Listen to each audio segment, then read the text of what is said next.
वादग्रस्त अधिकारी पूजा खेडकर यांच्या अडचणी आता दिवसेंदिवस वाढू लागल्यात। पूजा खेडकर यांचा प्रशिक्षणाचा कालावधी संपुष्टात आणण्यात आलेला आहे। शिवाय त्यांना मसुरीला रुजू होण्याचे आदेशही देण्यात आलेत। दुसरीकडे बोगस दिव्यांग प्रमाणपत्राच्या प्रकरणी पूजा यांच्यावर गुन्हा दाखल करण्याचे आदेश देखील दिव्यांग आयुक्तांनी दिलेले आहेत। सविस्तर पाहूयात।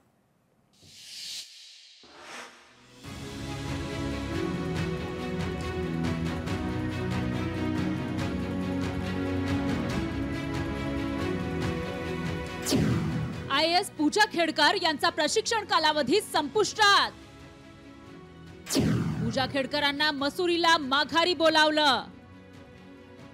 बोगस दिव्यांग प्रमाणपत्र प्रकरणी गुन्हा दाखल करण्याचे निर्देश। IAS पूजा खेडकरांभोवती कारवाईचा फास आणखी आवळत चाललाय। पूजा खेडकर यांची केंद्राच्या 1 सदस्यीय चौकशी समितीकडून चौकशी सुरू आहे। असं असतानाच त्यांचा वाशिम मधील प्रशिक्षण कालावधीही संपुष्टात आणण्यात आलाय।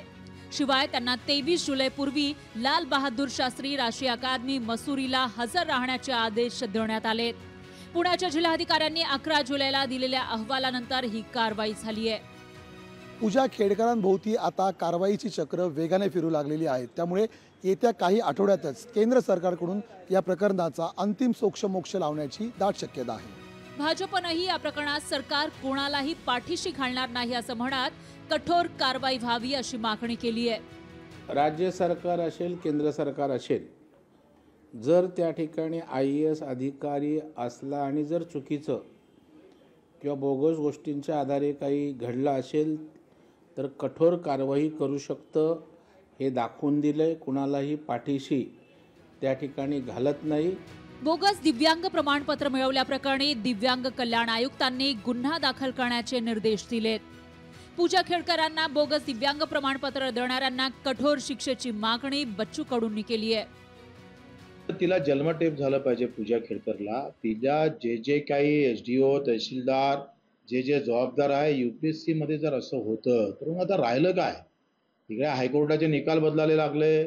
UPSC सारखी संस्था जर अशा प्रकारची वागत असेल तर त्याला सुद्धा दंडात्मक कारवाई। पूजा खेडकर यांच्याबाबत समोर आलेली धक्कादायक माहिती लक्षात घेता पूजा यांची प्रशासकीय नोकरी सुरू होण्याआधीच संपुष्टात येण्याची दाट शक्यता निर्माण झाली आहे। चेतन नावरेसह चंद्रशेखर भांगे, लोकशाही मराठी, पुणे। लोकशाही मराठी ऐका, पहा, जागरूक रहा।